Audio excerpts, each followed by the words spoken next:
Welcome दोस्तों। अब बात करते हैं सीआरपी के सेक्शन 13 के बारे में। देखिए इसमें बताया गया विशेष न्यायिक मजिस्ट्रेट, इसकी हेडिंग है। अब इसका सेक्शन सबसेक्शन 1 समझते हैं। देखिए सबसेक्शन 1 में बताया गया है कि विशेष न्यायिक मजिस्ट्रेट की नियुक्ति कैसे होगी, वो समझिए। अब समझते हैं, इसमें यह कहता है कि केंद्र सरकार या राज्य सरकार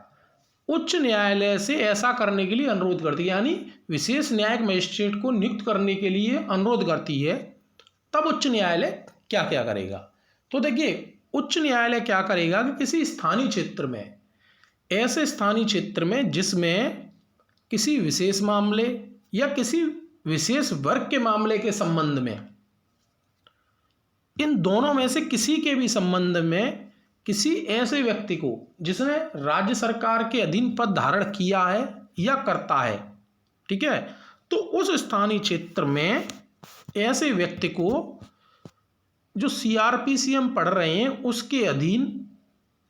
फर्स्ट क्लास और द्वितीय क्लास मजिस्ट्रेट की जो शक्तियाँ प्रदान की जा सकती हैं, वो कोई भी शक्ति उसे प्रदान कर सकता है और उसे विशेष न्यायिक मजिस्ट्रेट बना सकता है, केवल और केवल उस स्थानीय क्षेत्र में, किसी महानगर क्षेत्र में नहीं बनाएगा। ये इसमें कंडीशन डाल दी गई है। एक और बार समझते हैं कि कोई ऐसा स्थानीय क्षेत्र है जिसमें कोई विशेष मामला है या किसी विशेष वर्ग का मामला है, उसके संबंध में किसी भी ऐसे व्यक्ति को जो राज्य सरकार के अधीन पद धारण करता है या उसने पद धारण किया है, तो उच्च न्यायालय क्या करेगा, उस व्यक्ति में जो सीआरपीसी के अधीन फर्स्ट क्लास मजिस्ट्रेट और सेकंड क्लास मजिस्ट्रेट को जो पावर दी जा सकती हैं सीआरपीसी के द्वारा, उनमें से सभी पावर्स को, उन सभी पावर्स को, उनमें से किसी पावर्स को उस व्यक्ति के अधीन व्यक्ति के को इन्फोर्स कर देगा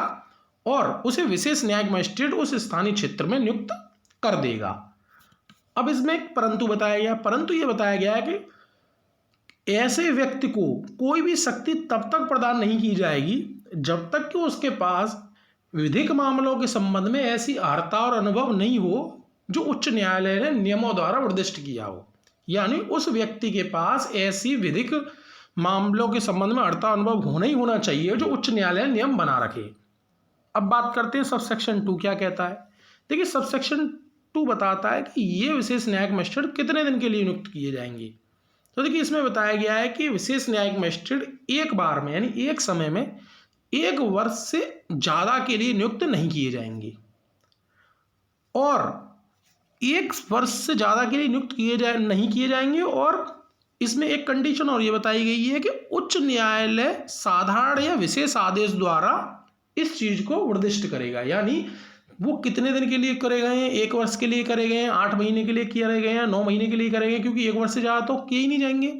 तो इस चीज़ को साधारण या विशेष आदेश द्वारा उच्च न्यायालय निर्दिष्ट और करेगा कि इतने इतने दिन के लिए विशेष न्यायिक मजिस्ट्रेट नियुक्त किए जाते हैं। अब बात करते हैं सबसेक्शन 3 के बारे में। तो देखिए सबसेक्शन 3 में बताया गया विशेष न्यायिक मजिस्ट्रेटों को अगर महानगर क्षेत्र में भेजा जा रहा है तो फिर क्या होगा। तो देखिए इसमें बताया गया कि उच्च न्यायालय, ठीक है ना, और वो क्या कर सकता है कि किसी भी विशेष न्यायिक मजिस्ट्रेट को